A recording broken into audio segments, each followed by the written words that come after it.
How do you act for the SDGs? I act for the SDGs by supporting our local market and stocking up on nutrient-rich fruits and vegetables. We act for the SDGs when we clean up after ourselves when liming on the beach, to reduce litter on the land and in the sea. I act for the Sustainable Development Goals by recycling natural material from my organic farm to responsibly create nourishing, cruelty-free products. I act for the SDGs by creatively charting my own course as an artist and entrepreneur. I act for the SDGs by partnering to minimize waste and fulfill the No Plastic Mondays promise. I act for the SDGs by exercising regularly to maintain good health and well-being. We act for the SDGs by coming together to have a voice so that our issues can be represented in national policy, development, and planning. I act for the SDGs by diversifying and expanding education to visualize inclusion. I act by implementing sustainable agricultural practices such as hydroponics, ground cover, orchard farming, and all those things that you've seen outside. I act by turning off all the lights and electronics in my class at the end of the day and educating my students on the importance of energy efficiency. I act by producing a healthy, organic harvest to feed communities. We act for the SDGs by making sure to turn off the tap to conserve water when we are washing our hands. I act by cooking healthy meals and being mindful and intentional about the foods I consume. The 17 SDGs are our pathways to transformative sustainability. Let's create the future we want to see by acting now for the achievement of the 2030 Agenda.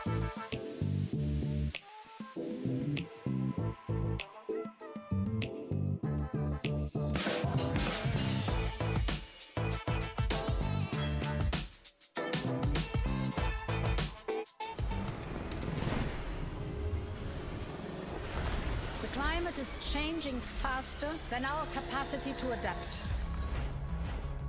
We are in the fight of our lives, and we are losing. It is now or never. There is no planet B. Only immediate and drastic action will pull us back from the abyss.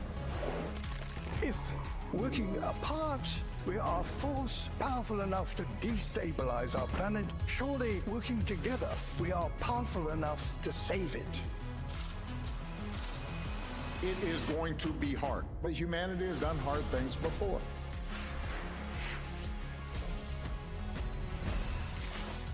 إنه ليس مستحيلا. 人类是命运共同体。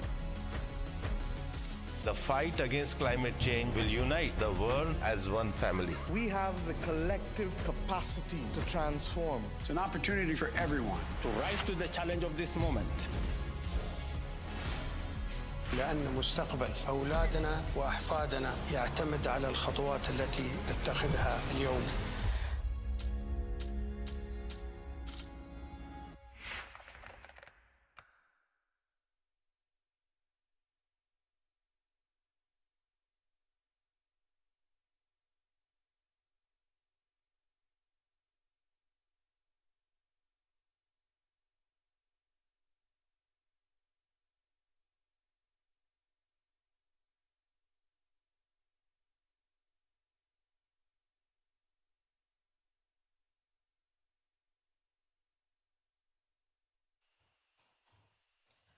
Prime Minister, Honorable Dr. Terence Drew, Minister of Finance, National Security, Citizenship and Investment, Citizenship and Immigration, Health and Human Resource Management and Social Security.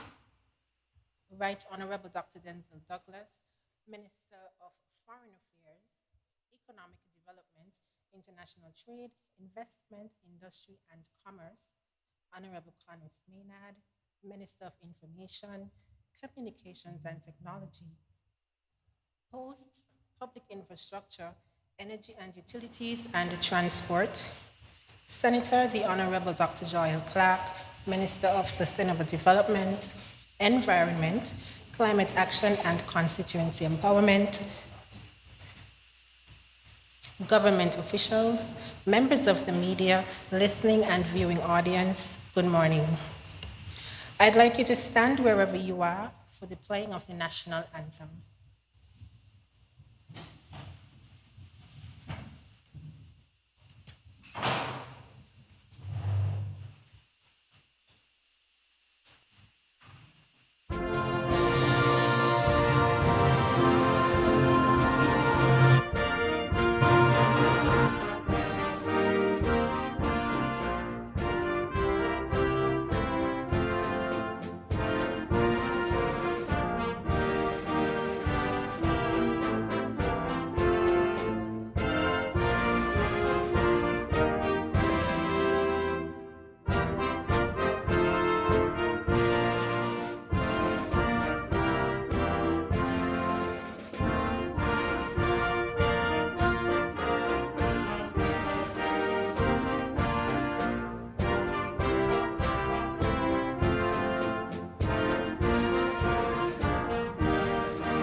Thank you. Remain standing as I invite the Honorable Iselin Phillip to invoke God's presence with a word of prayer.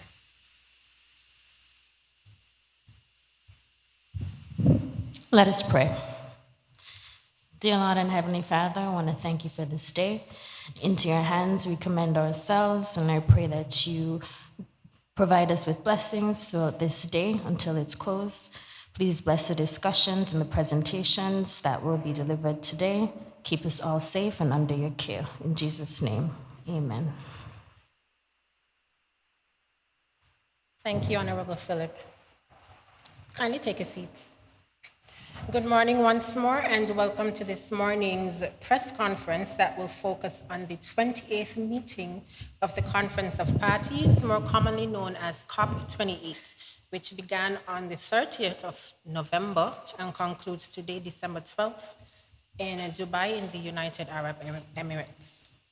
This working trip not only included the 4 ministers before you, but also a technical team, as well as a youth faction.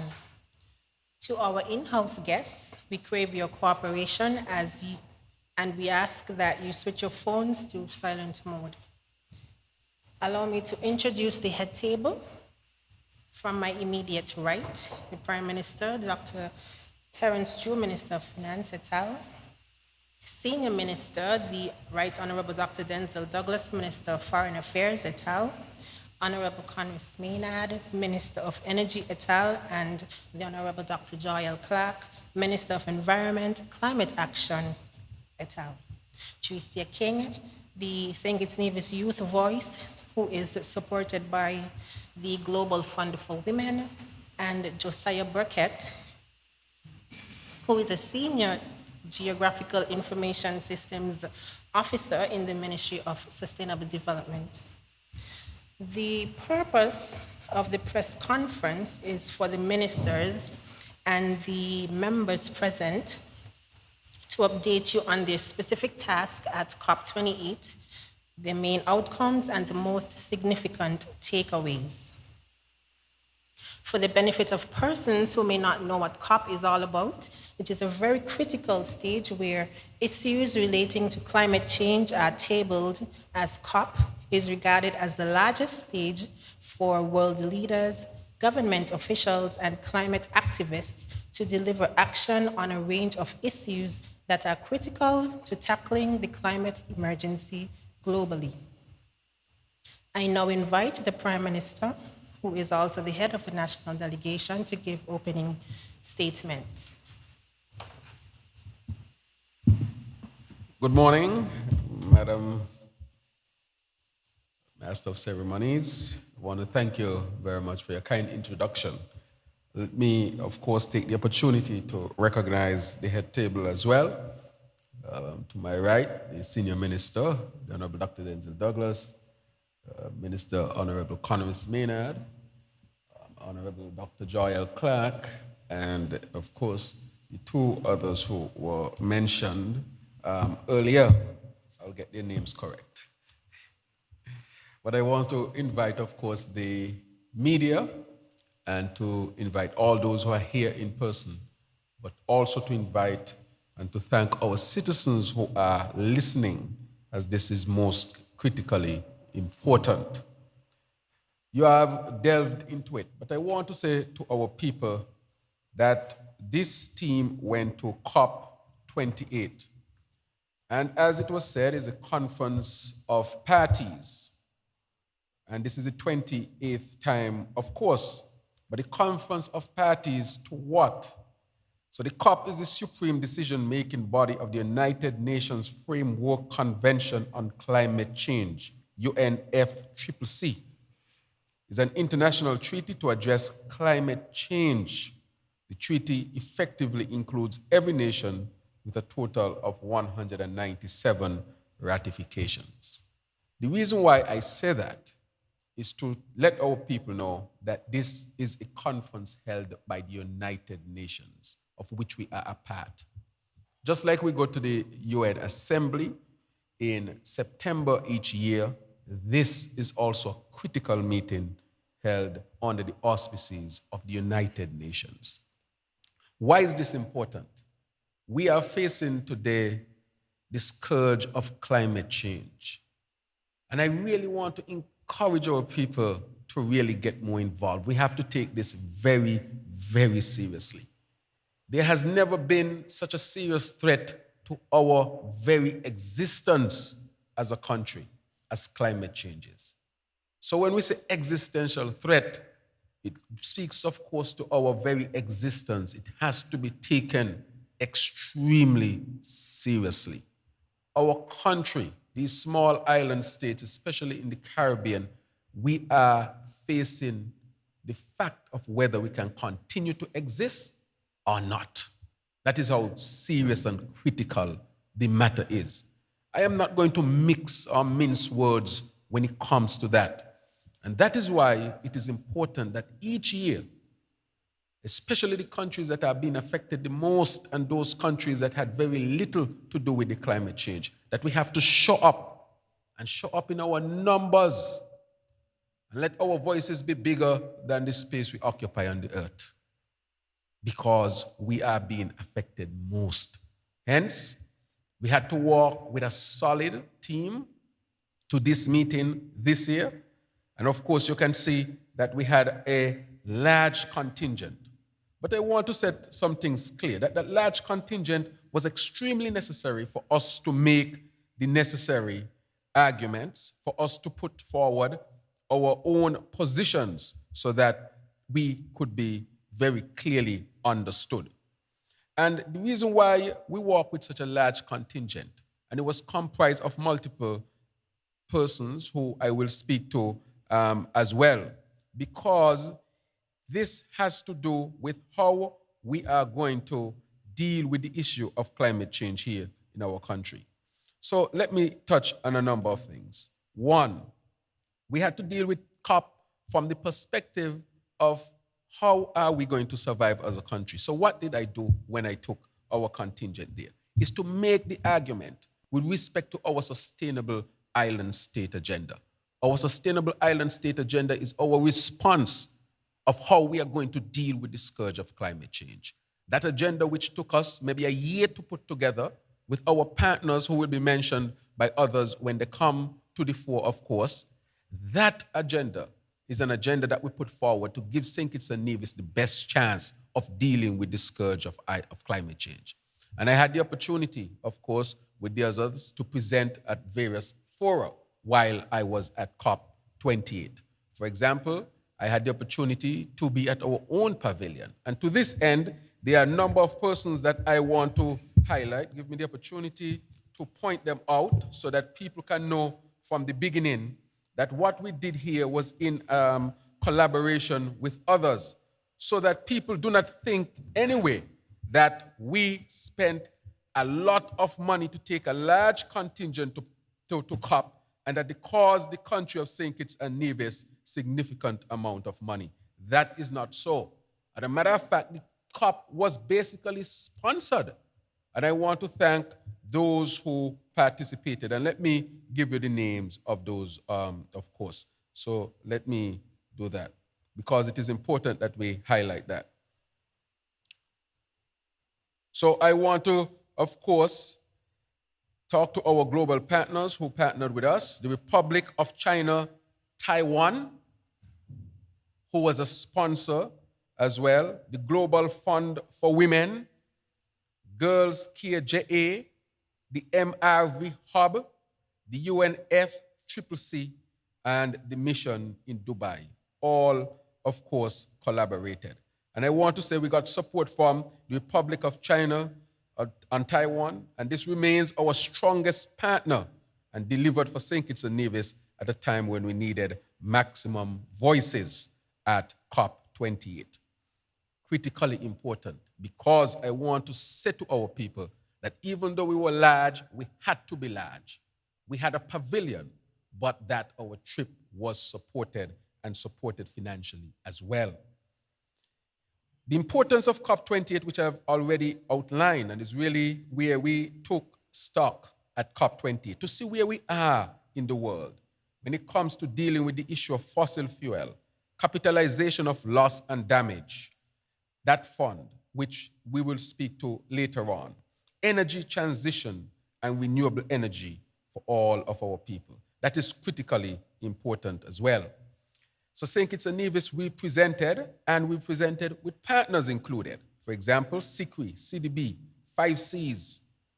These are our development partners who we were able to join in UAE and present our voice, or our voices to the world when it comes to the issue of climate change and the position of St. Kitts and Nevis. I also had the opportunity to speak at a number of fora, one of them being for the first time we had the issue of climate change and health.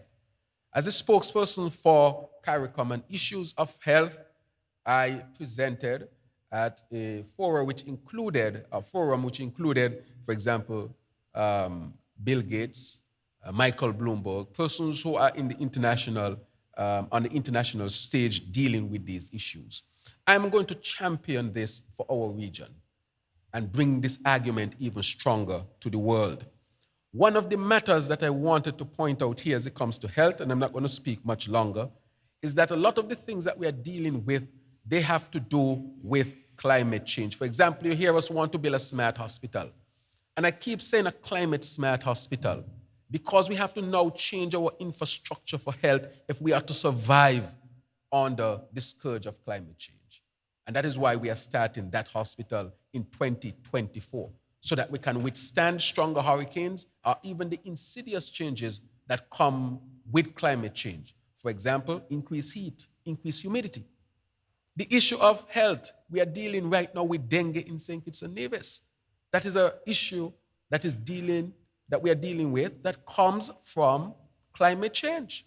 And that is always affecting your health. The heat that we are dealing with. The summer was the hottest summer on record. Now people who did not need the air conditioner are asking for air conditioning now, which means now houses have to start to be equipped in that way. Because if you don't deal with the heat, it would affect your health. The stress that comes from climate change, because less rain, less food, increased food prices, of course, all these things are being affected because of climate change. From the very food you eat, the cost of your food, the cost of your transportation, the cost of your electricity, and everything else that comes with these changes. So I want us to now start to see climate change as it's affecting our lives, but not in insidious ways. The stronger storms that we are expecting. This year had the highest number of named storms in the history of the Atlantic hurricane season. This year, we were spared, and we thank God for sparing us, because it was only He could have saved us or protected us. But based on where we are heading, this can actually become the norm, where we get hit by serious hurricanes year after year after year. This climate change is not anything separate and apart from us. It's affecting us presently. It's costing the government hundreds of millions of dollars just to adapt and to build the resilience. So if we don't get this deal with, if we don't get it dealt with, if we don't get the temperature of the earth not to pass 1.5, the reality of existing in the Caribbean will change significantly. And that is the message I want to bring today, that climate change is going to change how we live in St. Kitts and Nevis and in the region. If we don't let our voices be sounded on the international stage and be so strong that it forces policy changes, our very existence as a country is at risk. And I'm not talking about tomorrow. I'm talking about now. The next hurricane season could be the worst that we have ever seen. And if you are hit by 2 back-to-back Category 5 hurricanes, where will we be in St. Kitts and Nevis? It will be hard to survive. That is why we have to act quickly on our sustainable island state agenda, adapting, building resilience, coming stronger, so that we have the infrastructure and what is required for us to continue to live even under the scourge of climate change. If that does not happen, we will be in serious trouble. So I would let, of course, the others have an opportunity to make their input, but I want to bring one strong message, and I'll finally say, COP28 needed a strong St. Kitts and Nevis. COP28 needed a large delegation. COP28 was funded fundamentally by our partners and cost us hardly anything. And we want to thank our partners for their financial support. COP28 had ministers and technicians, and I see Advisor Chris is here as well, who was also part of that delegation. So all of these persons went to COP28 so that we could have said that St. Kitts and Nevis is small, and I said it in a few fora, but we are Talawa, which means we are small, but we are bold, and we will say to the world, we need action, and we need action now. So I want to thank you all very, very much as we continue this press conference this morning, and to thank this team, which will speak more than I do now, for their full participation and their full presence when it came to COP28. Thank you very much.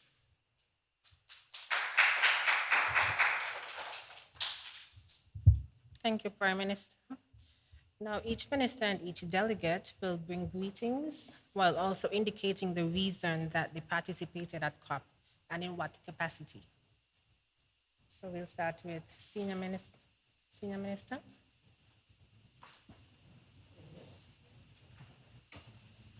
Thank you, Madam Chair. Let me, of course, recognize our Prime Minister here at the head table and my other colleagues, part of the delegation that had traveled to the United Arab Emirates, specifically to Dubai, just a few days ago, and now reporting on our absence from Federation during that period of time and exactly what it is that we were seeking to at what is now dubbed as COP28-UAE.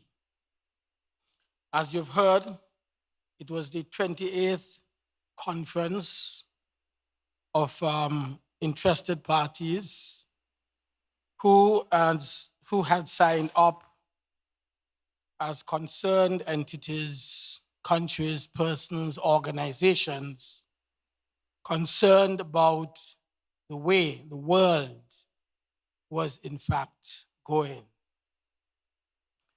There was, of course, a heightened consciousness being brought to the attention of global leaders and multilateral organizations and individuals over a period of time.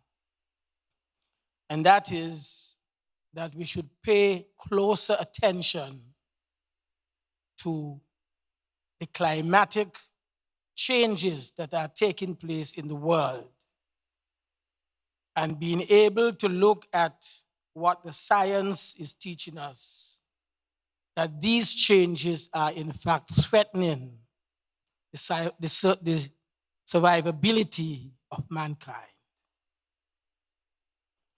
It is being said that with the large consumption of fossil fuel, for example, and with the waste coming from this, the burning of coal or diesel or whatever energy form we may have in terms of providing energy, that if we are not very careful, we would soon destroy mankind.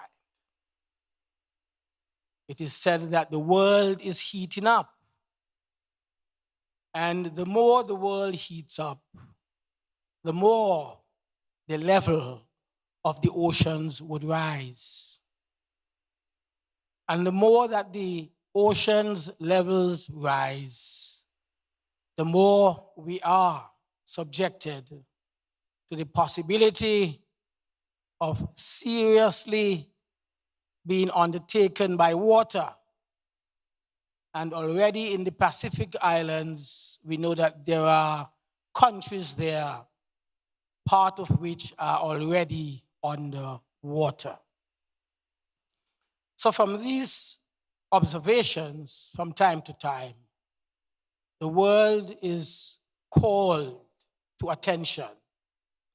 And this is what we did when we went to Dubai in the United Arab Emirates as part of the COP28 team from St. Kitts and Nevis, not only to lend support to what I have just said in terms of our own fears and concerns as to what would happen eventually to our beaches, what would happen eventually to our own landscape, what would happen eventually to the agriculture that we practice in order to produce food.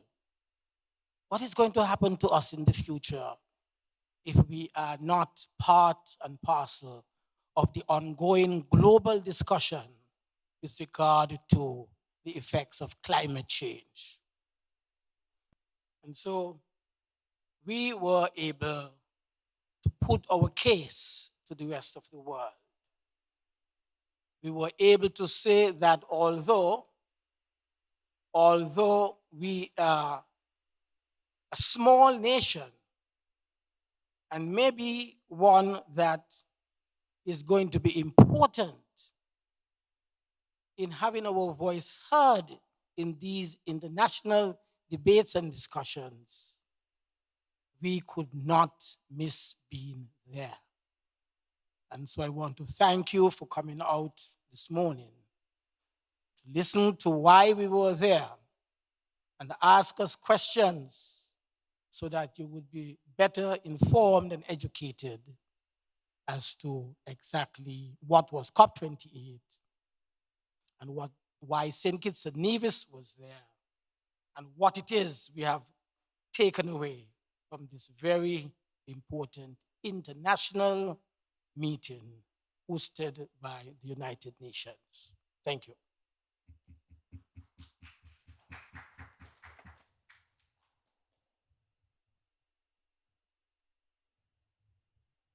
Minister Maynard, proceed. Pleasant good morning to all. Pleasant good morning to my colleagues at the head table. And I want to recognize the Deputy Prime Minister, Honorable Dr. Jeffrey Hanley, and our Minister in the Ministry of Social Development, etc., Honorable Iseline Phillip.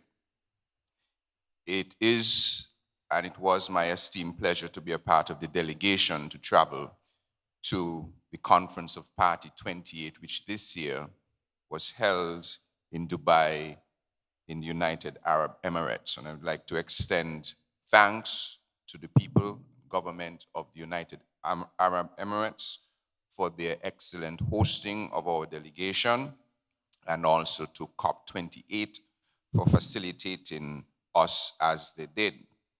COP is an opportunity to interact and engage with the international community to further our cause as it relates to building resilience in the face of climate change. I know the Prime Minister mentioned that we were largely sponsored, meaning the government did not expend much money for this trip.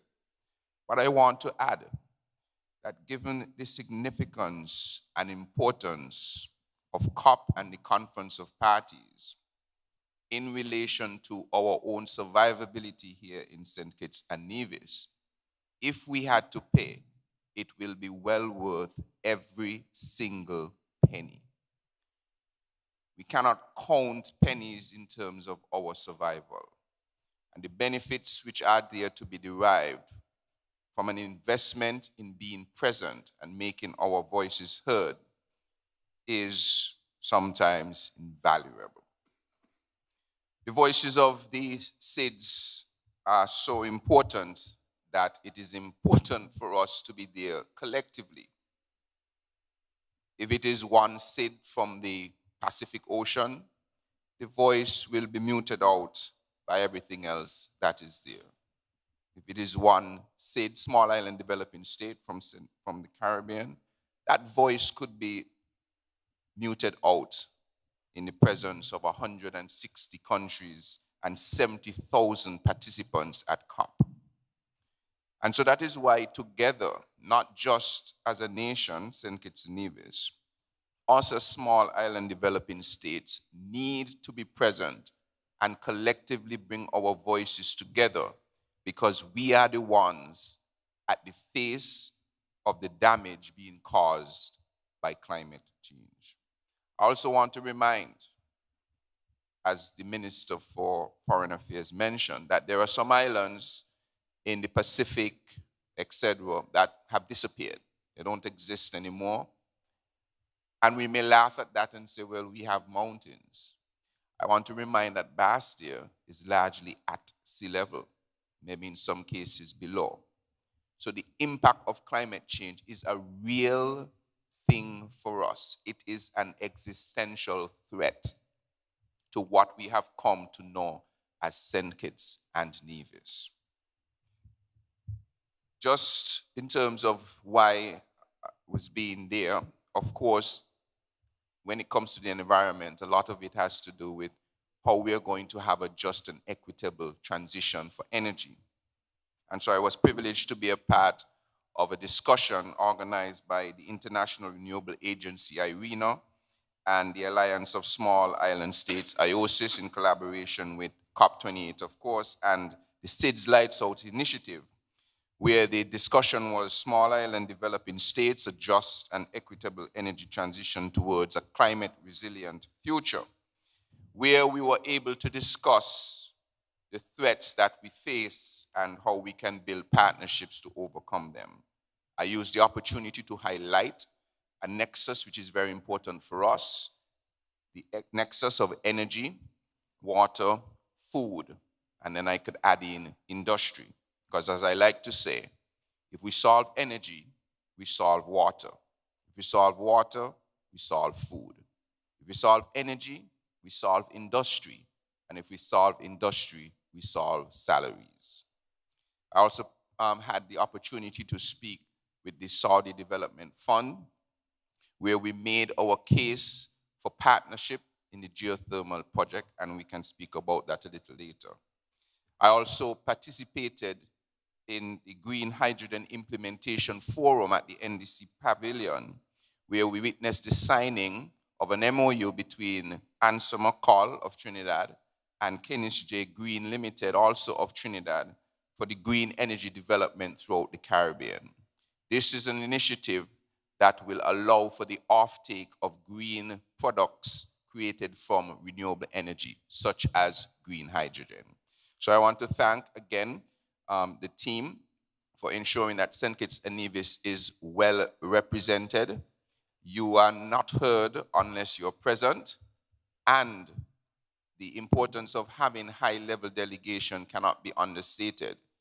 When, for instance, a minister is present, you get to sit at certain tables.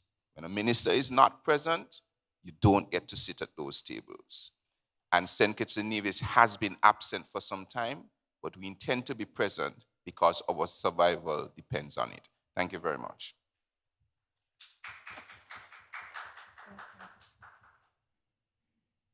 Minister Clark, you'll bring greetings in about 2 minutes.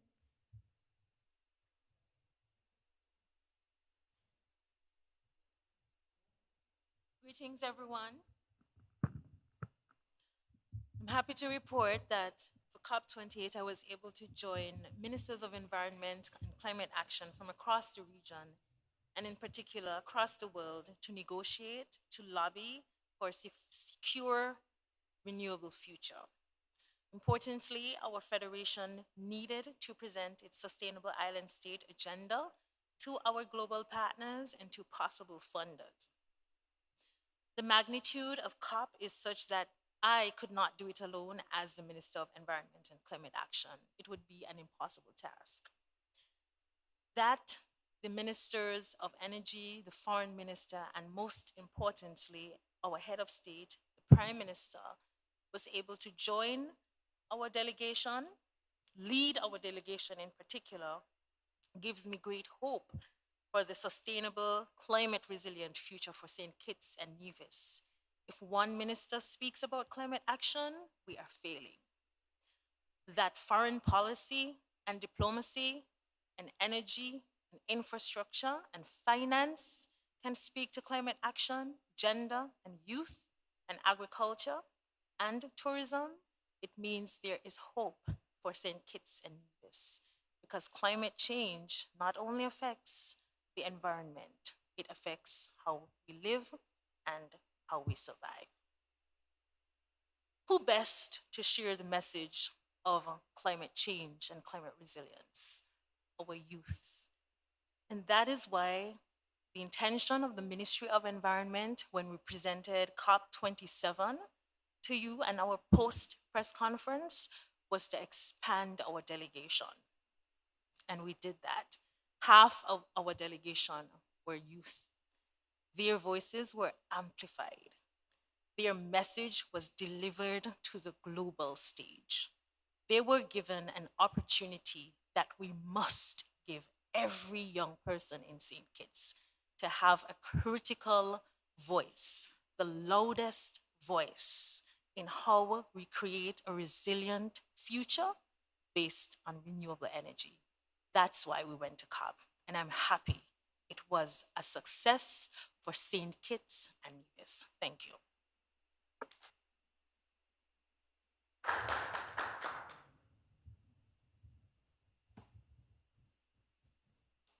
Greetings, everyone.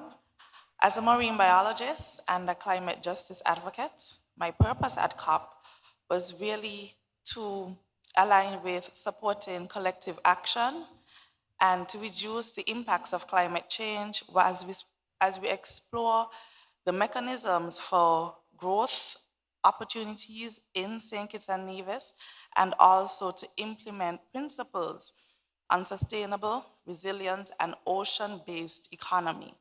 I was also sponsored by the Global Fund for Women.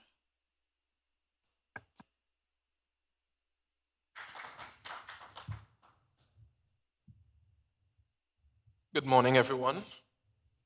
All protocols observed. My name is Josiah Burkett. While I did not attend the COP conference in person, I was one of the technical presenters. And one of my presentations looked at the harnessing GIS, Geographical Information Systems, for St. Kitts and Nevis as it relates to the SDGs and climate action. I am here today as well to share a technical brief, as some of the team members are in current consultations, and this technical brief will update you as to what was some of the outcomes in the participation of COP28.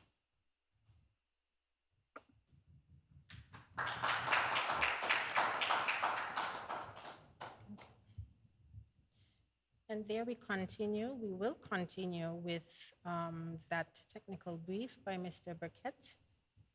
He will give a synopsis of the negotiations and the current situation on ground. Mr. Burkett. Thank you. So the technical brief and update from St. Kitts and Nevis participation at COP28. One of the most critical expected outputs of COP28 is a strong and robust global stocktake report.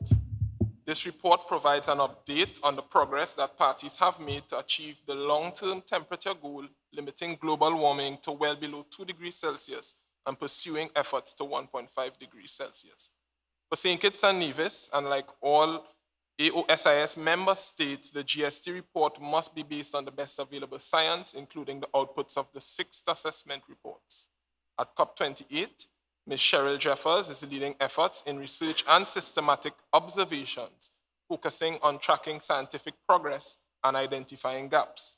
Unfortunately, the science has confirmed that a significant gap in mitigation ambition and action as we are off track for staying within the 1.5 degrees Celsius temperature limit.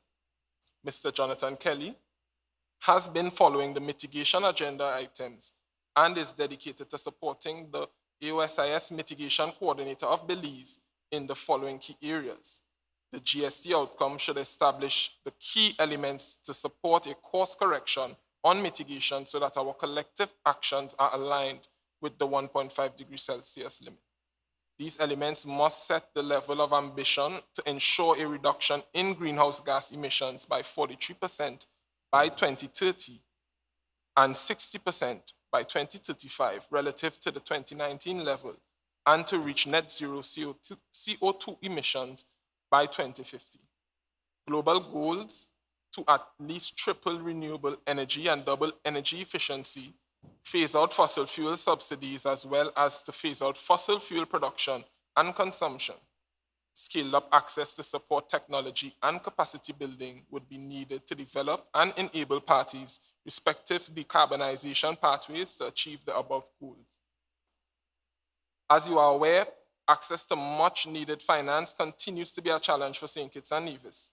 The accounting officer for the ministry and the newly appointed OFP for GEF, P.S. Williams, has been following the finance matters. The matters discussed at this session include recognizing finance as a critical enabler to respond to adaptation action across contexts and countries, yet finance availability and access are limited in almost all cases, and notes that the share of adaptation finance as a percentage of total spending on mitigation and adaptation has increased, but it is still below levels needed to significantly smaller than the share for mitigation. There is therefore an urgent need to rapidly scale up finance for adaptation to meet growing needs in terms of both the amount of funding available and the speed with which funds flow. Financing gaps relate to aspects such as the speed, adequacy, delivery, predictability, access to the thematic coverage of funding. Other gaps may relate to the application of existing methodologies, poor data quality and availability, limited coordination and coherence across efforts, and limited capacity and knowledge building. So the current state of play as of 3:58 p.m. Dubai time, the COP presidency submitted a draft GST text for parties to consider. This was unfortunately rejected by all parties for different reasons. In some cases, parties rejected the GST for being weak on securing 1.5 degrees, and in other cases, parties thought it was weak on differentiation. All developing countries were unanimous that it was not as strong on means of implementation. Similar critique was addressed to the draft text on the global goal on adaptation. So as of 12:08 p.m. Dubai time, parties were advised that consultations on all outstanding issues will continue throughout the day, which will then be reflected in proposed text. The parties and groups will be advised as to the time and room for consultations. The main objective is to ensure that groups and parties have a full package of decisions to consider later today, but this will be no earlier than 6 p.m. Dubai time. Thank you.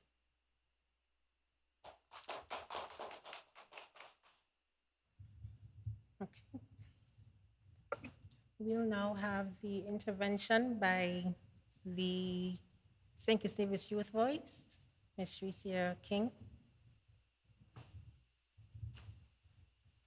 Reading the Youth Delegation COP28 statement. COP28 is a melting pot of perspective, ambition, and action, the perfect conditions for transformative connection.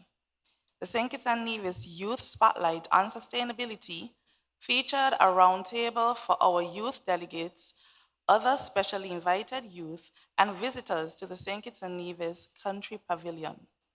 The discussion was dynamic and centered around three main tethering points: mental health in a sustainable island state, redefining industry and entrepreneurship in the sustainability transition, and amplifying youth partnership. The choice to include a roundtable youth discussion was made with great intention, acknowledging the undeniable importance of increasing engagement with youth as the Federation moves forward in its transition towards sustainability. The conversation explored the nuances of sustainability with the common agreement that true sustainability requires a shift in perspective and a full-scale restructuring of our current systems and operations. On behalf of the SKN COP delegation, permit me to thank Ms. Carice Elliott. She was sponsored by Island Innovation and Open Society Foundation, Ms. Denala Laplace, Ms. Jazzy Connor, supported by Girls Care Jamaica, Mr. Ryan Phillip, Ms. Kezia Daniel, Mr. Connor Griot-Taylor, who was sponsored by UNICEF Innovation 30 campaign, and the Global Fund for Women that supported me. Sustainability should be a holistic venture, and the conversation concluded with that shared sentiment. The youth of the Federation are ready to partner and to be included as more than just mere tokens in any discussion. The ideas are ripe for the picking and the willpower is strong. Youth are ready to help reshape sustainability and be the driving force behind our Federation's transition. Thank you. Thank you kindly. Okay, at this juncture, I will pose no more than 3 questions to the ministerial panel. We'll begin with the Prime Minister. Here a question, You shared the global stage with the likes of US Vice President Kamala Harris, Bill Gates, the co-founder of Microsoft, and John Kerry, the US Special Presidential Envoy for Climate. Speak on showing the interplay and impact of climate and energy and health. Yes, thank you very, very much. As you have pointed out, we had the opportunity, me in particular, to share the stage with these well-known global leaders. It shows, of course, that St. Kitts Nevis's delegation was well prepared, had, of course, its vision that is very clear and said to the world that we are serious. Now, you asked about the question of the interplay between climate change, energy, and health. When we did our Sustainable Island State Plan, and people are now understanding it more and more, our Sustainable Island State Plan is really a framework and to some extent a blueprint and a pathway of how we can create a St. Kitts and Nevis that can deal with the scourge of climate change. There are 7 pillars on which this is premised. However, the nexus, as was said by the Minister of Energy, I like to call it the axle that will hold all of the components together would be energy. Think of it this way, as a wheel. In the middle of the wheel, you have an axle, and connected to it are all the other spokes. Without the axle, it means that the others cannot function effectively and make the wheel turn as smoothly and efficiently as you would need it. And so in dealing with the issue of climate change, here in St. Kitts in particular, to help us to adapt, to become resilient, and to be able to continue to exist, we need to transition to renewable energy. Why? One, it's going to help us to contribute to saving the planet. Two, it is cheaper. We pay tens of millions of dollars yearly just to subsidize electricity and skelex so that we don't pass those high costs onto our people. If we get renewable energy, we don't have to worry about a war and the fluctuation of fossil fuel-based energy. It will be reliable, clean, efficient. It will create a lot of jobs. We have just signed the renegotiated Solec deal, which is an 80+ million US dollar investment plan that will create over 200 solid renewable energy jobs or jobs in the renewable space. If we resolve the issue with energy, we will have water.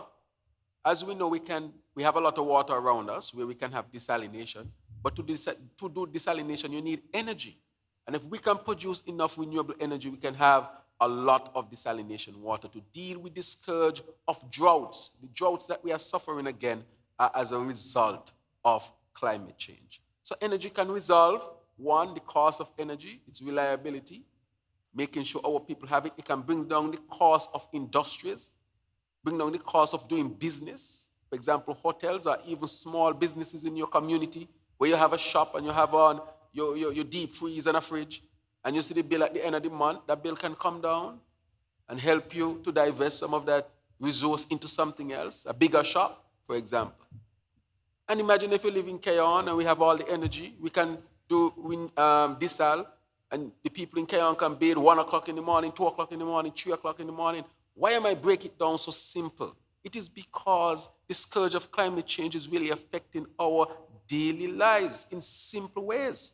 And energy can help us to do that. And energy apart, it can create jobs, reliable energy, water. And when you have water and energy, it's food. Food is water and energy. That's all it is. Energy in a form that you can eat. And you need water for that. So if you have energy and water, we can produce more food and become more food secure. With the drought, it's affecting how much food we can produce. With the drought, it's affecting when we can plant. It's changing planting patterns, and our farmers are dealing with it. And so all of that, in terms of adapting, we need that energy. ACs and schools, because these classrooms are getting hotter. We just had to put ACs at the JNF hospital, in the medical ward and surgical ward, because even though you have all those windows, it is still hot up there. So we have to close those windows and put AC system in, which would be completed next week. Those are the changes that we have to make to adapt. We have to do over the roof at the hospital because of the climate change and how it's affecting the old type of materials that were used. The leaking at the hospital is as a result of that. We have to get technology from Taiwan now to help us to deal with it. If we did not have to deal with climate change, you know what that money could be used for? Could be used for a lot of different things. Build more houses, for example. Pave more roads. Do so many other things for our people here in St. Kitts and Nevis. But that money now, that is why we are saying adaptation is so expensive. And that alone is causing these small countries like ours difficulty.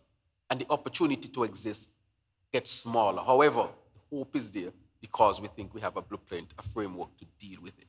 Now, when it comes to health, of course, health is part of that.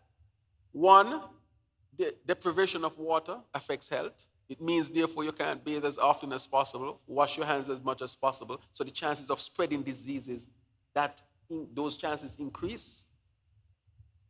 Two, because of the changing patterns, we are seeing vector-borne diseases just such as dengue right now in November, right now in December.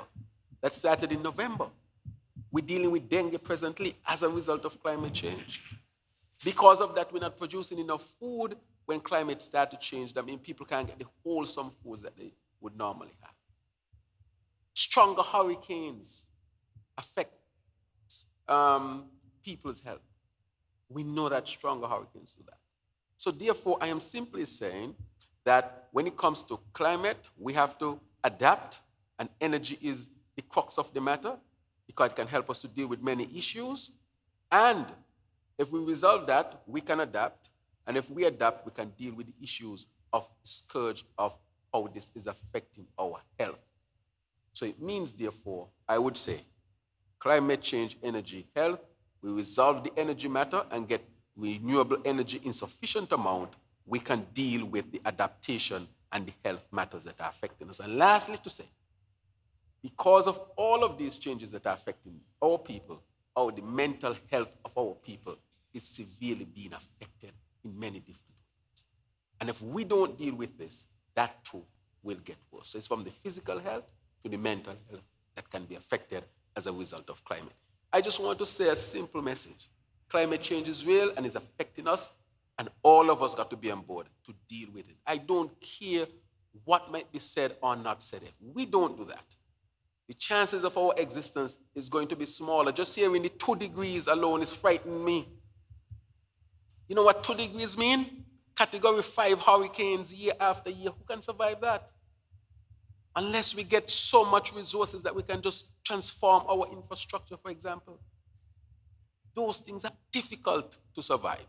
But as I said, there is hope because we spend time to put a framework and a blueprint together to deal with it, called the Sustainable Island State. We are small, but we are Talawa, and we got to fight back. And so all of us should really fight together. Thank you. Okay, so we'll deviate a little from the original plan, and we're going to open the floor to the media. But before we do, kindly follow these guidelines. All questions will be directed to the Prime Minister as head of delegation, who will either respond or field your questions to the relevant person on the panel. Before asking your questions, kindly state your name and the media house that you represent. And each media representative will be allowed to ask at least 2 questions at a time. That is to allow for the smooth flow of events and to give the ministers adequate time in which to respond. So the floor is open.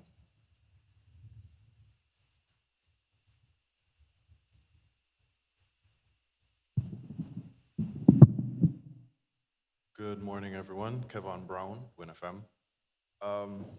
First question, what about this COP was different, specifically as it relates to access to financing?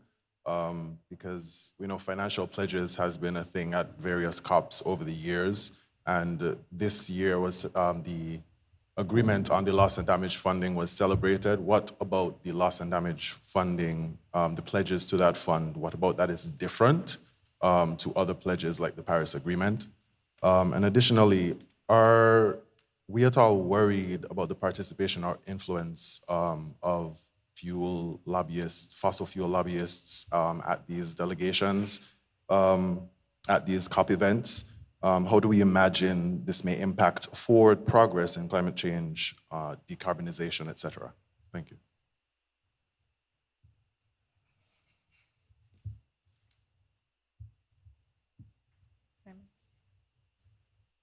Yeah, I thought this. No, Honorable Joy Clark, yes. Thank you. Win Media, thank you for that question. So in terms of, I'll start with the last one. In terms of oil lobbyists participating in the conversation, COP brings together oil lobbyists, heads of state, ministers from various areas, climate activists, media, funding agencies, financial institutions. Everyone has an equal space in COP to partner, and youth voices importantly.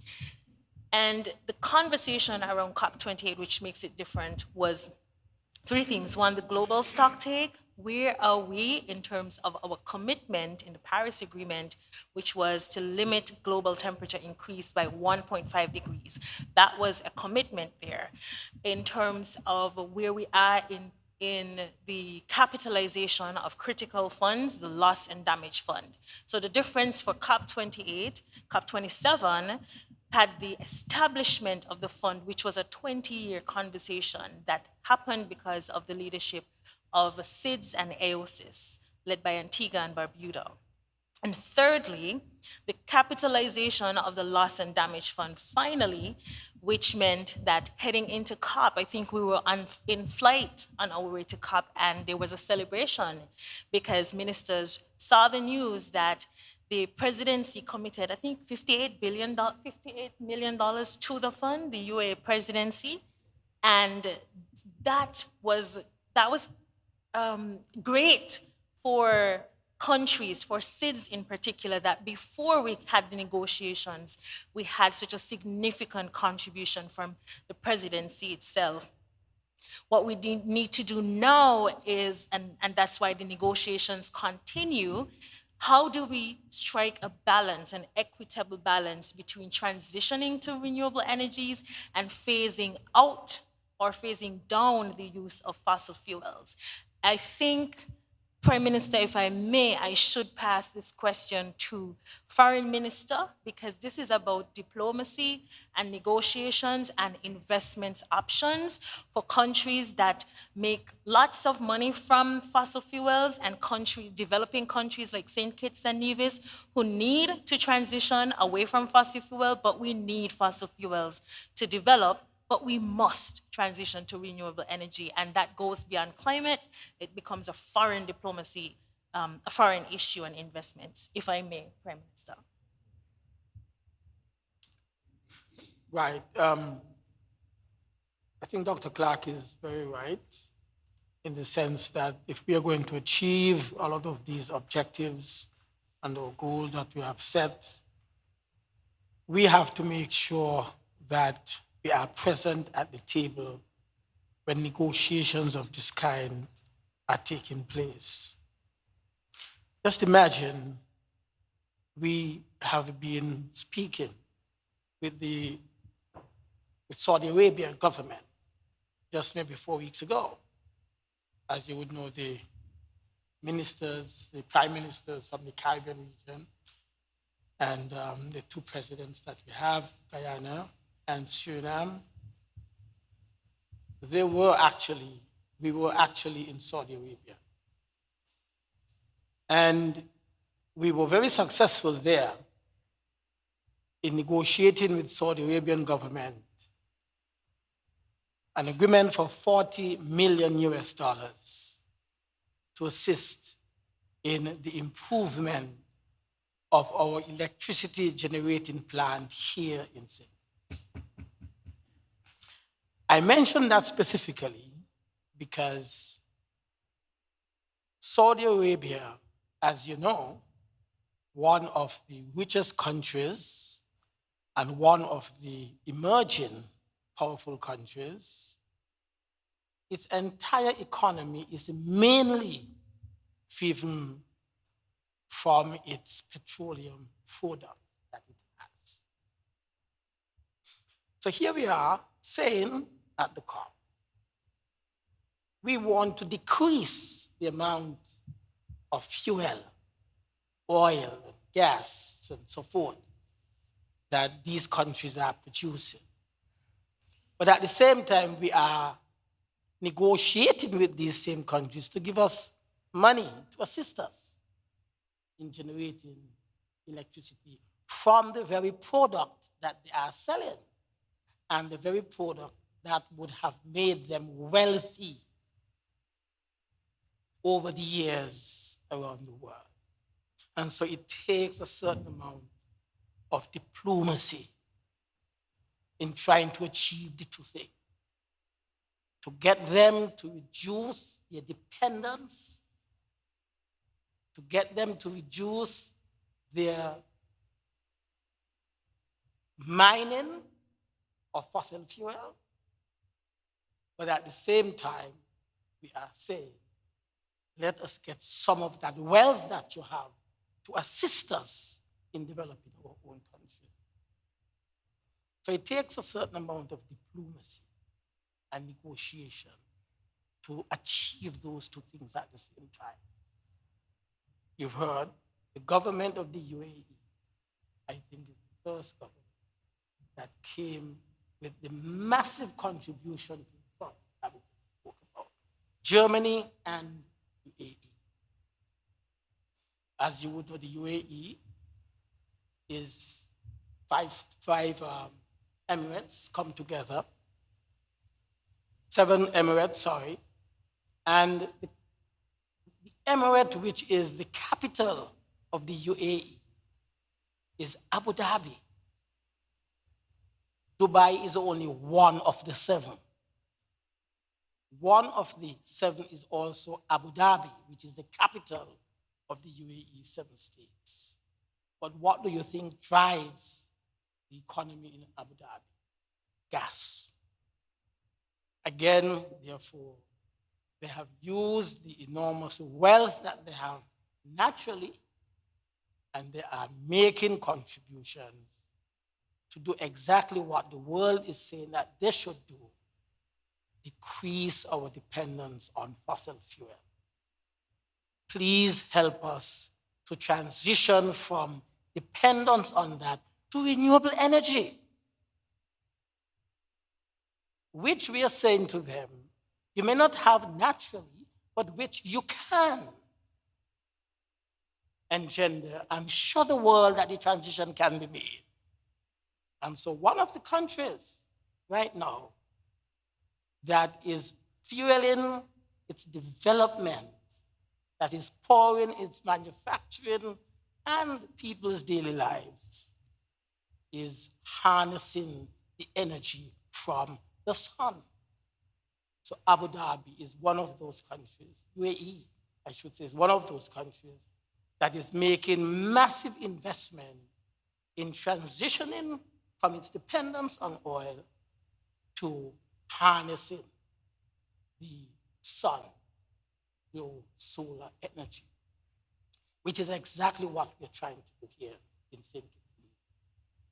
It takes, therefore, diplomacy, good relations being built between the countries to say to them, don't do that, but at the same time, give us some of what you are benefiting from, and we will support you in other parts, in other ways, as you endeavor your own national development strategies.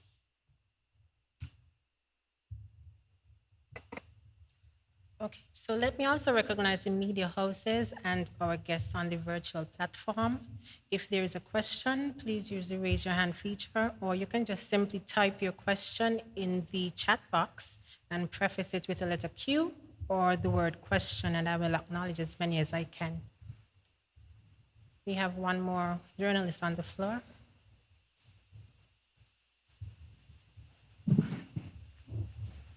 Mervan Thompson, ZIZ. This is kind of a follow-up to your question, Kevin. And coming from COP28, Minister, you spoke about the celebration of the pledge for 58 million. But at the same time, the president also said that there's no science supporting the 1.5 increase and how that would affect the planet. And then there's the draft resolution that was put forward, and there is no mention. They intentionally left out the phasing out of fossil fuels, which is basically the driving force for the heating of the planet. So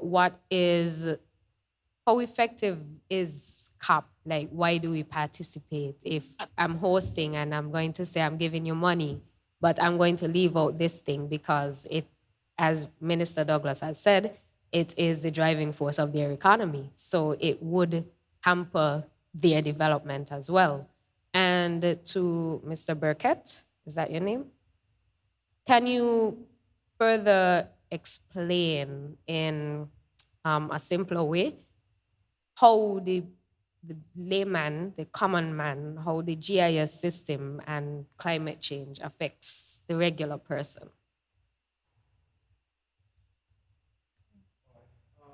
Thank you very much. I think that is a critical question. I think the foreign minister touched on it, that it's a delicate dance sometimes.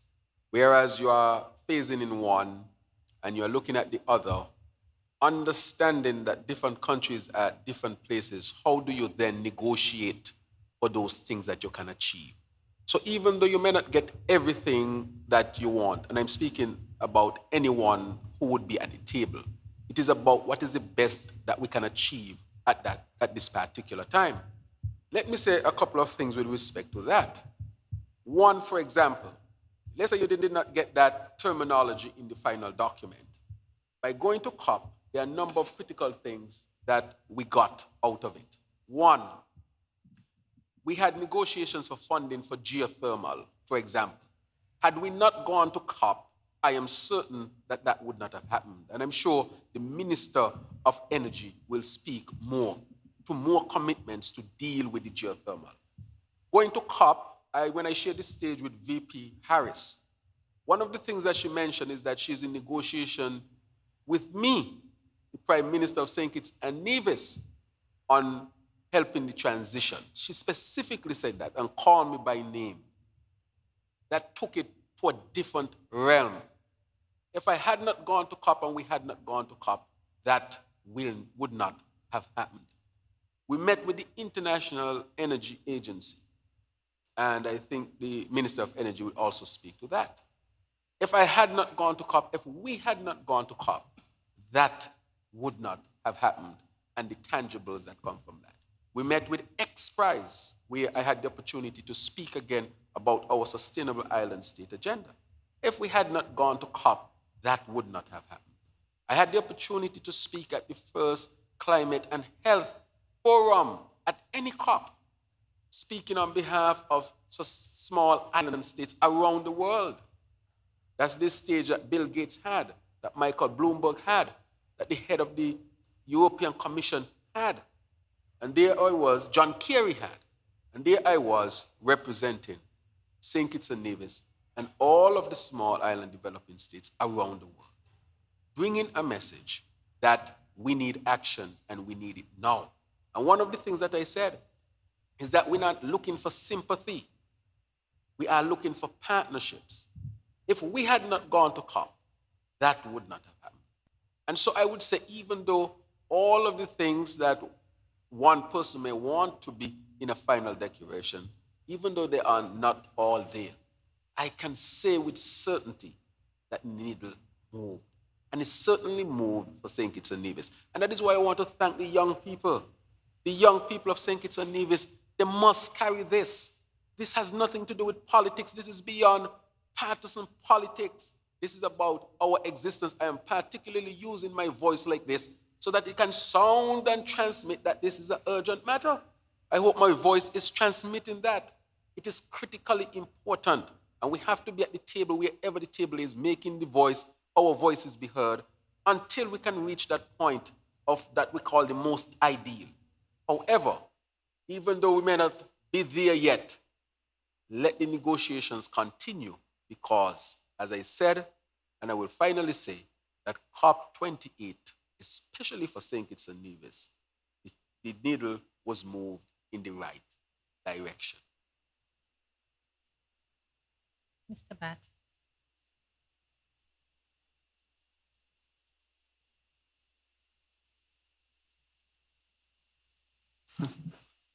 Lindbergh, SK Newsline. To answer the question as it relates to GIS and its impact on climate action, what I had presented at COP28 in the technical sessions related to the establishment of a national spatial data infrastructure in St. Kitts and Nevis as it relates to GIS.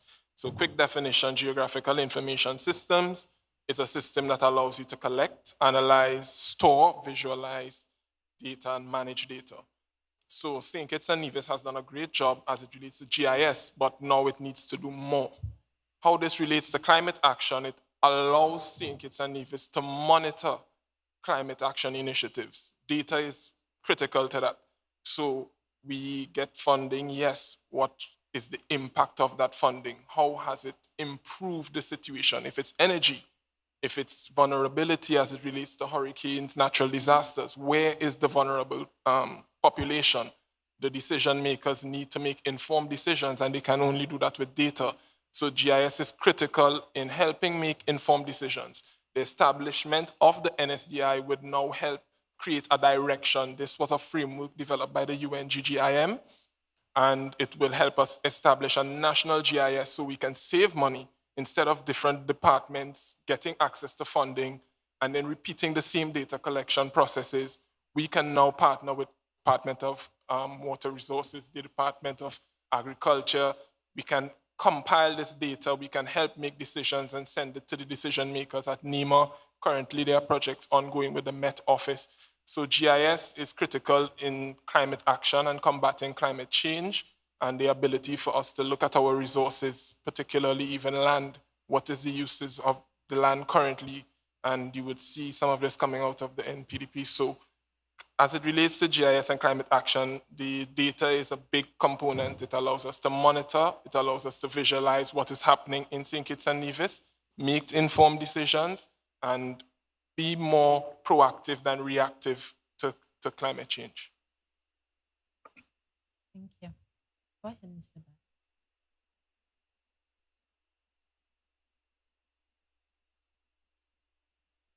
Good morning, all. Glenn Bart, SK Newsline.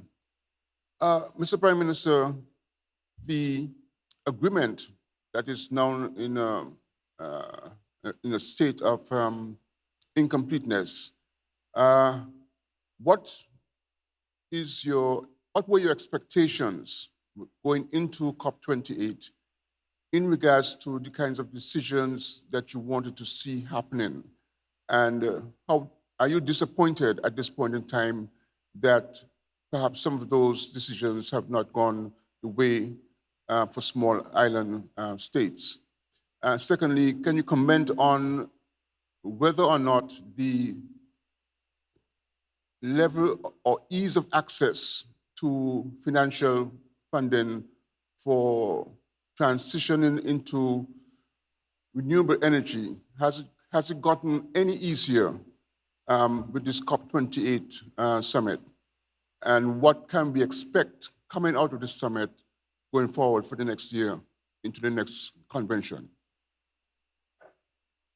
Thank you very much, Glenn, and I'm sure others here will be able to assist in the answer. With respect to going into COP28, there were some wins. And as I said previously, you may not be able to get everything because, as the foreign minister says, this is negotiation, correct? And in negotiations, you hardly get everything that you want. However, I would say that the needle was moved because we got loss and damage. Loss and damage has been an issue that was of great controversy and was not accepted until this COP. That helps these small island developing states, such as St. Kitts and Nevis, very critical. So that alone is a significant achievement for us.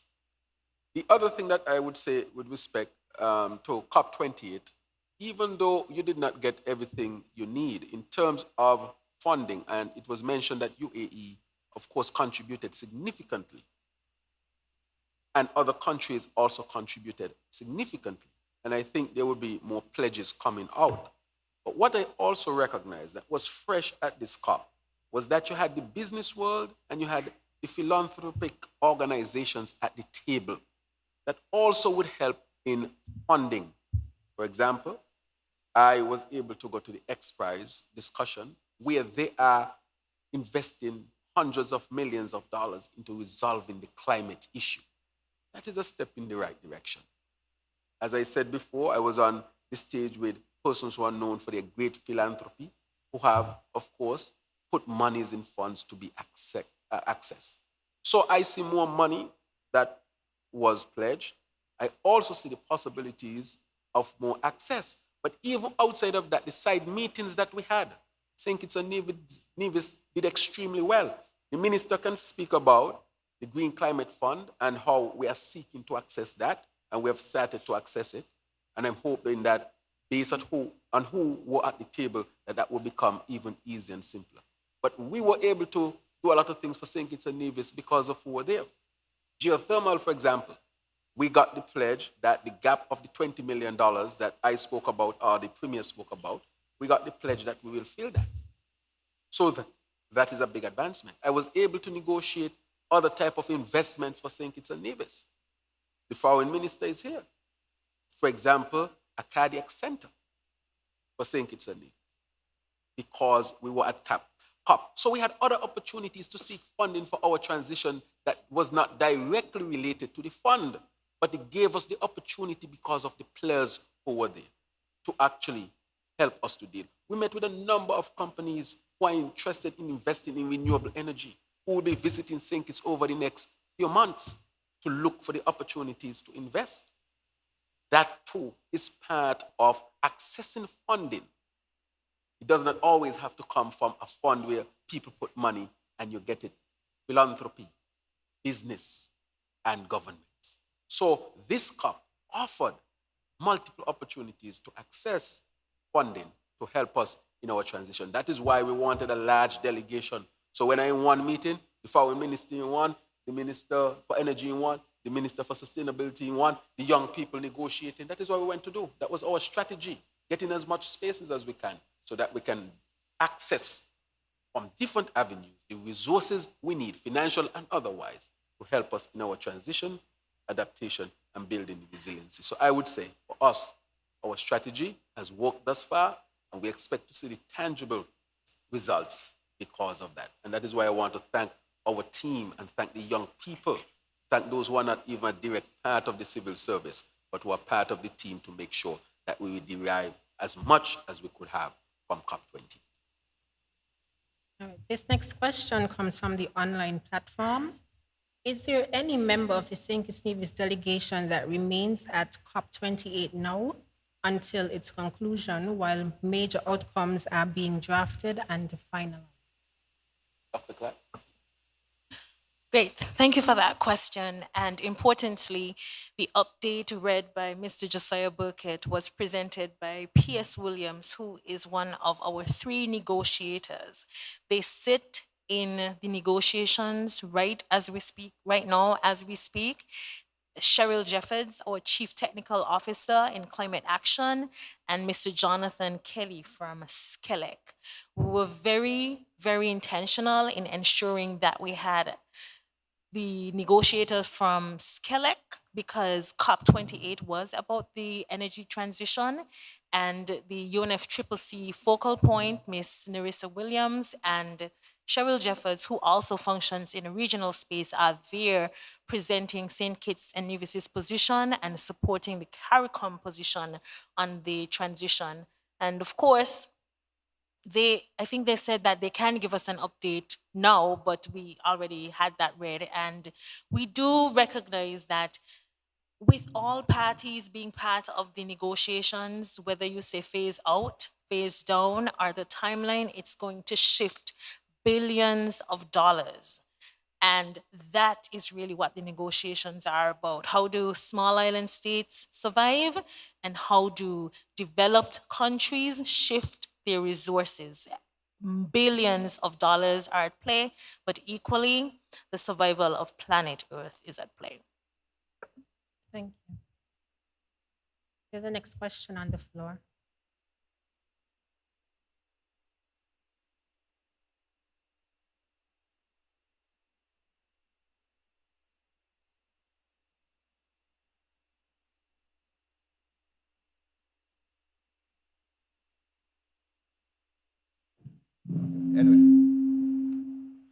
Yes.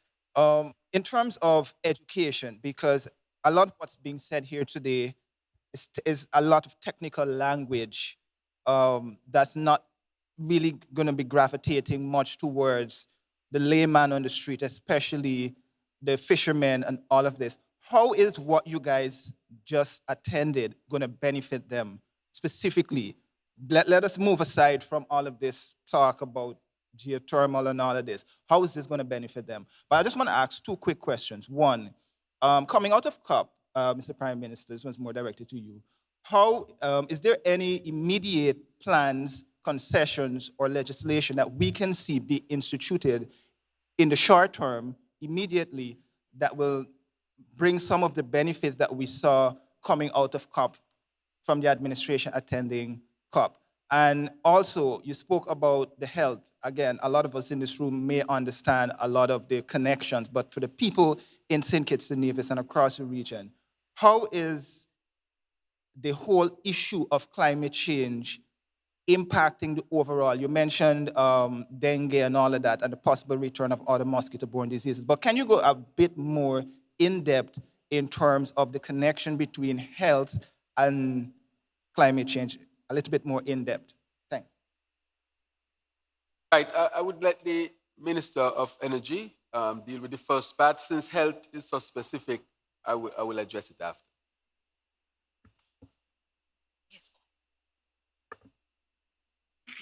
Thank you for the question. In terms of down to the regular and the layman, as you said, picture this. In the last 10 years alone, rainfall has decreased by almost 20%. Meanwhile, we continue to build houses, we continue to use more water. In that time, we are over-extracting our aquifers, which means that there are many people who are listening now who do not have 24-hour water service. That is almost a direct result of the impacts of climate change. Before now, all of our water came from rainfall, whether we captured it above the ground, surface water, or we drilled into the ground to extract the water from our aquifers. What is happening now, as I said, rainfall has decreased by 20%, almost 20% over the last 10 years. It has decreased by 40% just over last year alone, up to the late summer. So we do not have the same sources that we had before. So that's a direct impact of climate change on us. When you talk about sea level rising as well, our aquifers are obviously below the ground. When we extract too much, something has to fill the space. What fills the space? The intrusion of salt water. The higher the sea levels, especially our aquifers that are closer to the coast, will be impacted. So how then do we solve this particular issue? Firstly, we are surrounded by a large reservoir of water, but it has a high saline content because it's seawater. We can use that water to become potable, but we need what to do that? Energy. Significant amounts of energy to convert the water from the sea into potable water.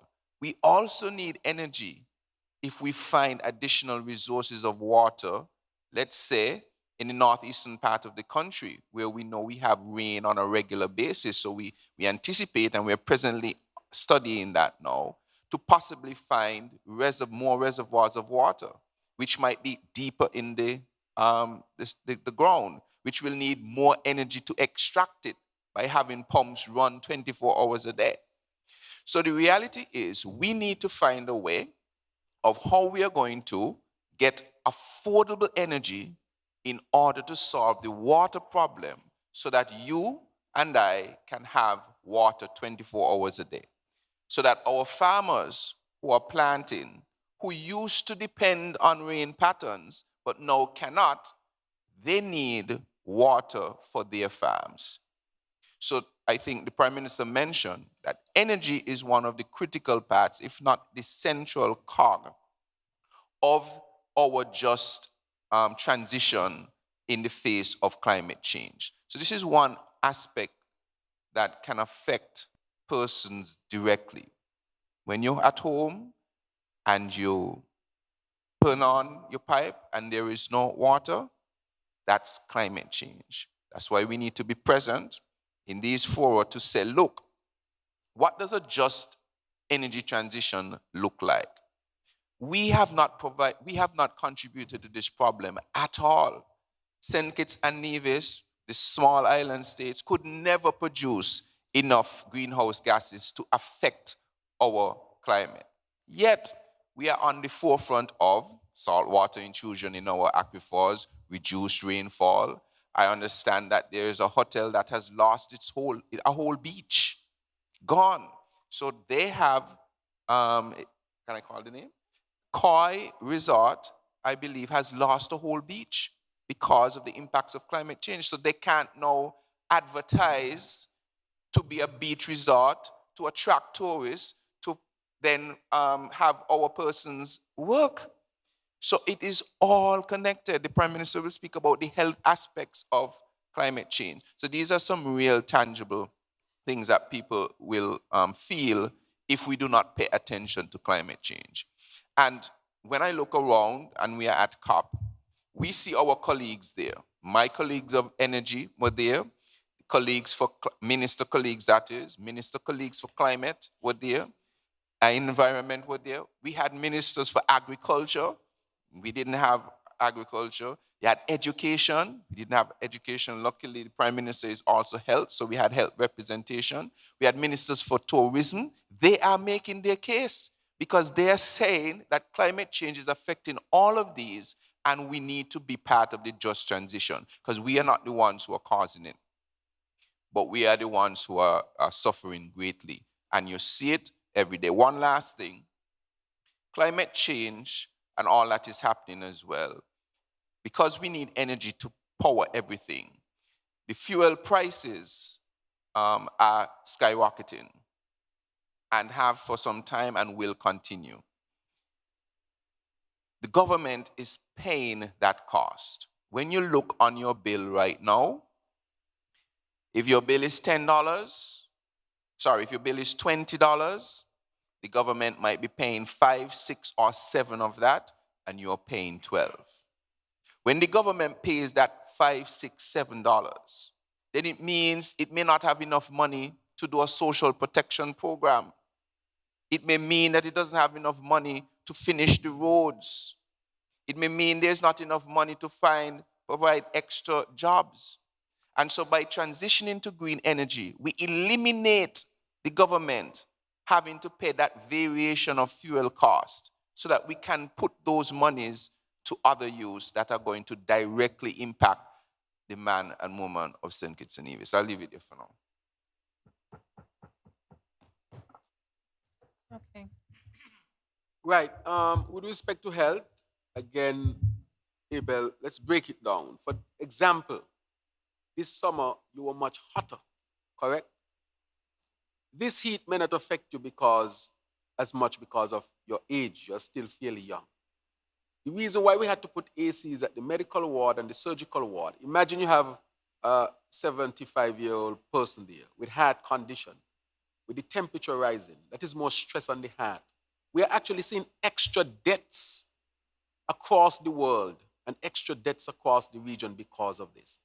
That would result in more death, which we are seeing.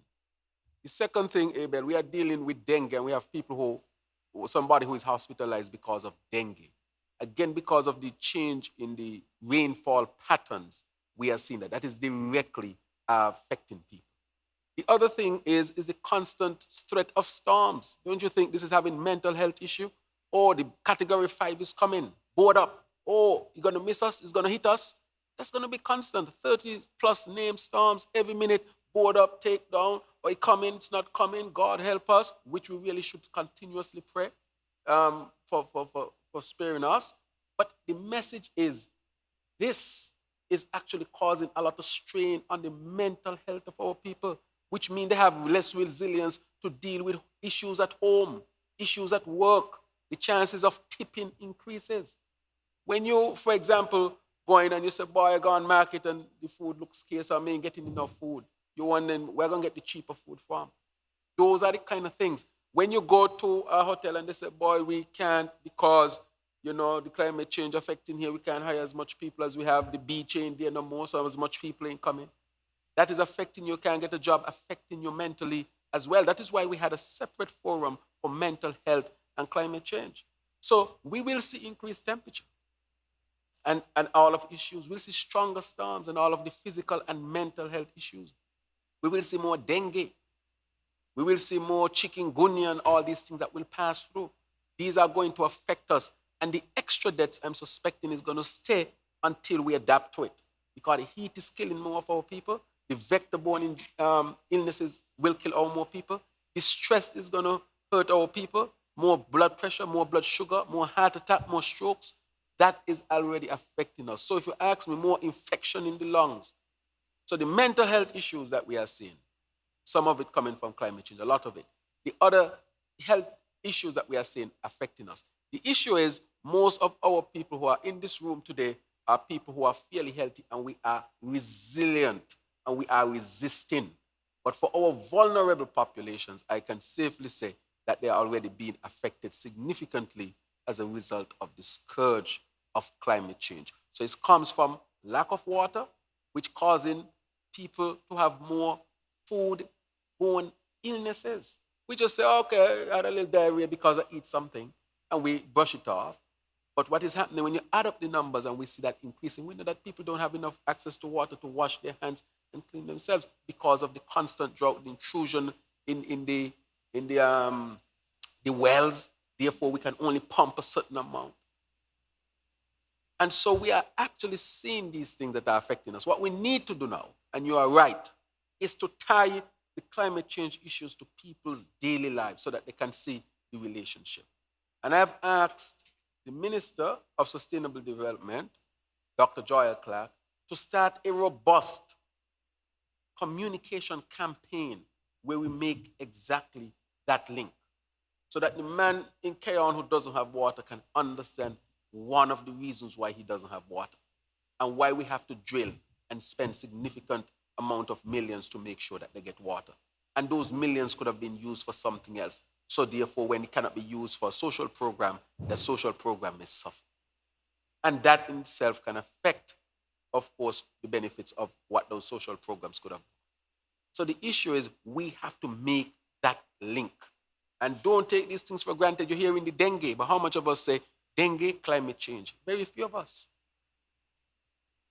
And therefore, that is the link that we want to make. So the Minister of Sustainable Development is putting that team together that's going to start that robust communication. I am not sounding alarming because I want to.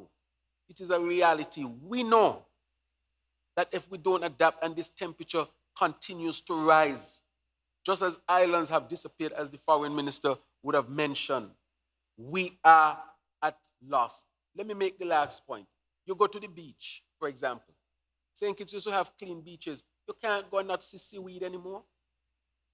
The fishermen go out to fish to talk about climate change because of the seaweed getting involved in their engine, the propeller, as they call it, the prop, as the fishermen would call it, which is deteriorating his equipment. So when he go out, then he see all this seaweed and he get in between his engine.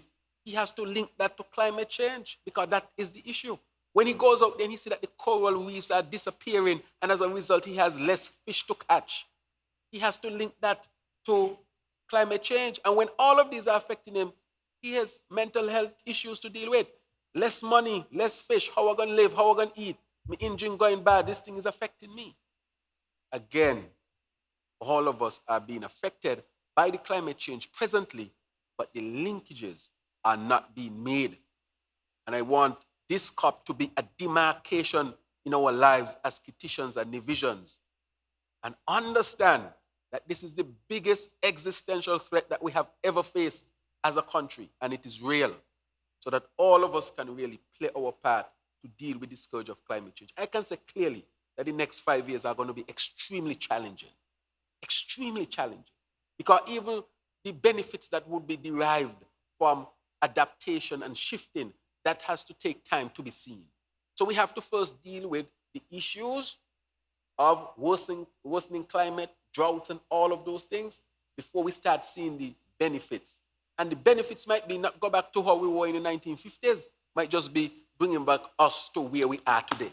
Because where we are today, this will get worse over the next 5 to 10 years. So again, we just have to make sure that we make the linkages. And I want to say to the media, you have a responsibility as well. You can research. You can break down the technical information into everyday layman's language because you break down a lot of other things. Help the layman to understand what this means, independent even of us. Research it, break it down, do your own campaign to educate your people, because the media also have a responsibility of educating the people in the country or region where they serve. And I want to challenge the media to make climate change part of its objective so that you can educate or help us to educate the people as to what is happening. And also, people from the opposition side should be speaking to this as well, because this is going to affect all of us. This is beyond the party politics. It is now, how do we survive as a people? I have to say it. I took long to reach this point, but from what I see and what I know and what I've learned, this is where we're at. We're fighting for survival right now. That is what we are doing. And if we don't fight together, we will not survive. It is simple as that. We will have what you call climate migration. People would leave the Caribbean because there's about too much hurricane down there. Me got a green card, me go in America go live. You can't deal with them hurricane every year. Me be fix back my house gone. The house a leak. The government sends somebody to fix it, it leak again. These are the things that we'll have to be dealing with. For example, you see a lot of potholes in the road. The heavy rain that we have, shifting patterns, they just patch and do it again. They're going to be constant. The heat, the rain, going to be breaking down the asphalt in the road. Those are things that have to do with climate change as well. So I can link everything almost to climate change because climate change is affecting everything. This is no excuse for anything at all. It is the truth and the fact. So I want to end it there and just say to the media, my last point is, help us to make the linkages. Help us to spread the news so that we can fight this together. We have created a framework and a blueprint. We have presented it to the United Nations, the first time in our history that anything was presented at the United Nations with respect to our VNR voluntary report, which took place and led by our Minister of Energy in August, I think, of this year, was it? July of this year. We have asked 5C, SICRI, those are regional organizations that deals with climate and so forth to help us to put this framework together. We asked professors from university. And so they're all CDB. All of us are involved so that we could have created a framework that really could work. And therefore, I'm asking the media to take a look at it and help us to break it down and help us to spread the message that climate change is real, it's affecting us, and it will get worse before it gets better. That is what the science actually. All right? We are now nearing the end, but we'll take one last question and then we'll have the closing statement by the Minister of Environment and Climate Action. Ian Richards of the St. Kitts and Nevis Information Service. Just three quick questions in terms of, as Prime Minister, as you spoke about the importance of persons getting involved in helping to carry the message. Talk to us about the importance of the young persons who participated at COP28 and what techniques will be used to transfer the information, transfer the experiences, transfer the knowledge gain back to our local people here and getting them to be more active in the fight against climate change. Also, in terms of the Sir Arthur Lewis Memorial Lecture, the Oxford professor Ian Golden spoke about the fact that climate change really can be addressed by 20% of the world's top countries. Do you think, based on your participation, and we would have touched on it some, but that there is enough political will now that leaders across the world are firmly behind the fact that there needs to be something done to stop the climate crisis that is being experienced here, and realizing the importance that it does affect us, as in the SIDs, as opposed to their countries on a larger scale? And also in terms of the pavilion, the St. Kitts and Nevis pavilion that was there, can you tell us how that would have helped to amplify the message on the ground at COP and complement what was being done on the stage by the ministers and other officials who would have made presentations? I think I would like to direct that to the young person who is here so that they can speak of their experience and how they intend. And the other one to the foreign minister when it comes to countries and the 20% that you spoke about and the political will from a foreign policy perspective. And then I think your last question, which was the third question, well, the 20% of the top country, the pavilion, how the pavilion was actually instrumental in amplifying the voice of St. Kitts and Nevis. So I would say to the young person here to speak, and then pass it to the foreign minister, and then pass it back to the Honorable Dr. Joya Clark to speak about the pavilion perspective. So I don't know which, yes, go ahead. Okay, thank you for that question. So all of us from the youth delegation, we have a year worth of plans that would include not only media appearances, but also other youth engagements. We would be looking at, we would be receiving sponsorship, so we will be able to assist with meaningful forums and engagements. within that, well, we're looking at a year, but of course these things have ripple effects. And so it's not just what we say now for now, but it actually continues. We'll also be looking at not just engaging youth groups, but also civil society organizations, as well as NGOs and community-based organizations, so that we can really cover and touch a lot of the general public and also our education systems. I think from the experience that we've had in the COP last year in Egypt, and from the experience I've garnered from the COP this year, I think the very rich countries, part of the 20% that I understand our reporter to be saying, I believe that there is some will, definitely, to make a difference. Because what is the point of one part of the world being able to experience a better quality of life, and 80% of persons are not able to enjoy that? I believe that the conscience of the world has been raised. I think you were able to see the passion that was coming through. For example, in several platforms where you had people like former Vice President Kerry basically saying, you know, we have to get militant. I mean, this is a guy who wanted to become the President of the United States of America. And he said publicly, we got to get militant to ensure that the coal and so forth that is still being used for purposes of energy, that this has to come to an end. I make reference to that because he is supposed to be coming from the developed world, developed country that is the leading country in the world.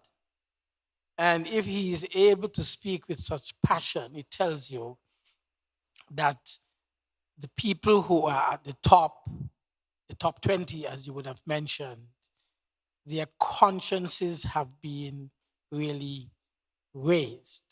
And I believe that eventually we will succeed. We, again, understand that it has to be diplomacy. A guy is not going to cut off his own hand and then he has to try to feed himself. Where are you going to get the hand from? So it has to be done in the way that I believe the world understands, the leaders understand. This is going to take time.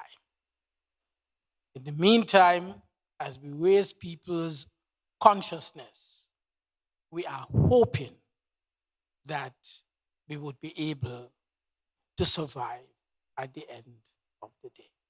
But it is happening, but it is taking time.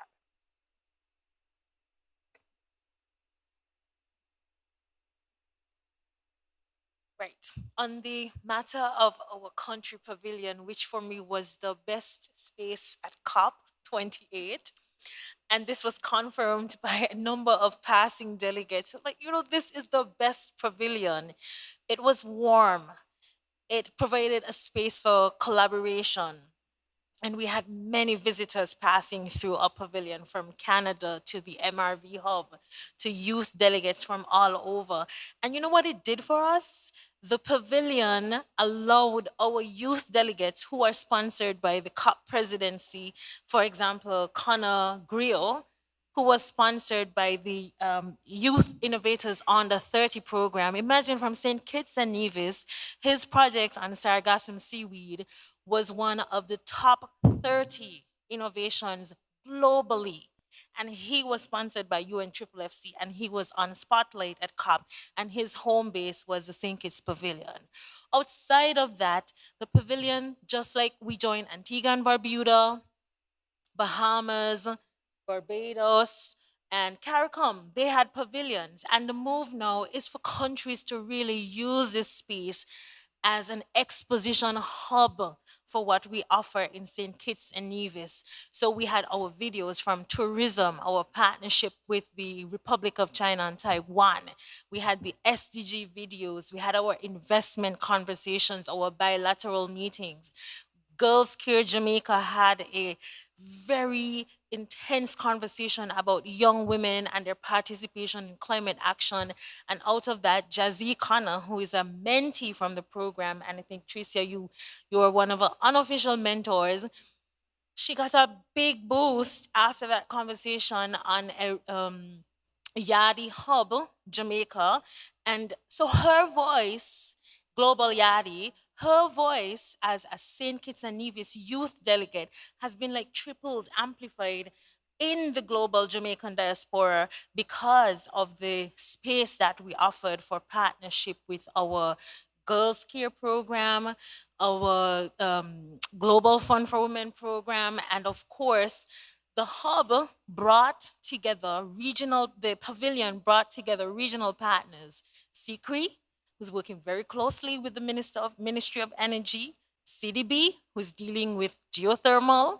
We had the Premier Brantley present his position from St. Kitts and Nevis, Nevis in particular, on geothermal, the president of the Caribbean Development Bank, and University of the West Indies in Professor Donovan Campbell. They joined us in our pavilion to have a very critical conversation on how St. Kitts and Nevis transitions to a sustainable island state and how we use energy, geothermal energy in particular, as the what's the word, the like the most central point of that transition. Nexus. So for me, the St. Kitts and Nevis Pavilion, that was a marketing space. That was a selling space. It was a convening space. And it was critical that we had that 20 square feet, well, I call it a really odd number of space to allow people to see what we have on offer. And I want to thank Chameleon Media and our partners who designed the St. Kitts Nevis Pavilion for us.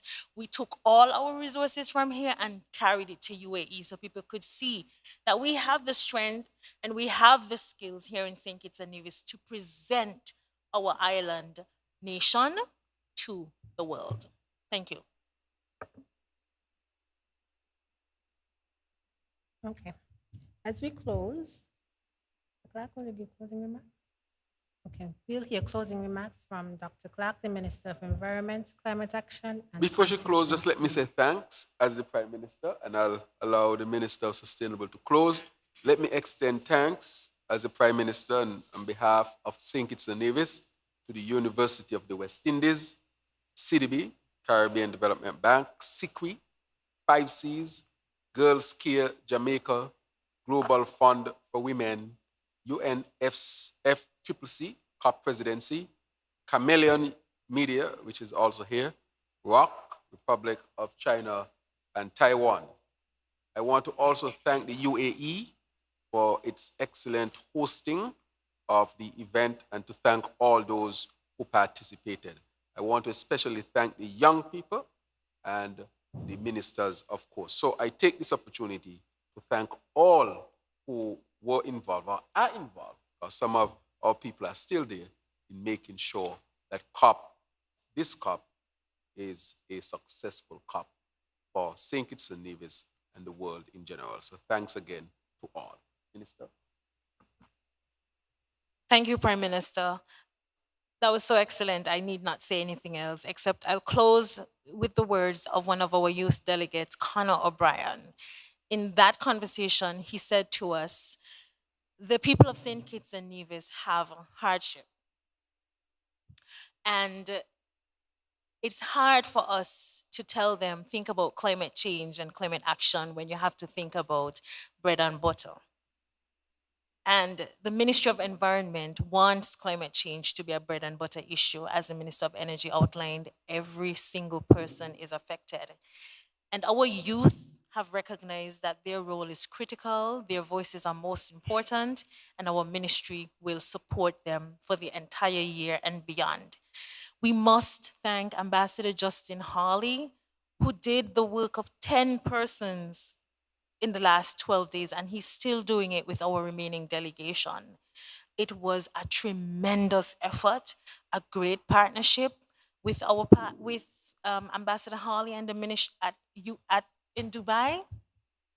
We could not do it as a ministry without the support of the foreign minister, the Minister of Energy, and the Prime Minister. I am so grateful and thank you to our media partners. You are our champions. This message will go nowhere without you. So thank you for your efforts, and we look forward to collaborating. All right, so with those profound, thought-provoking, action-provoking words, we are now at the end of the post-COP28 press conference. Good afternoon.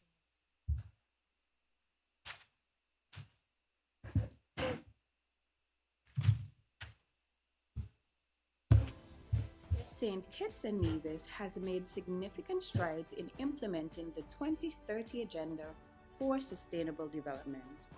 Our development initiatives over the past 2 decades have targeted accelerating economic growth with a focus on employment, resulting in a fall in the levels of poverty, improved social services, and expanded social protection for poor and vulnerable households.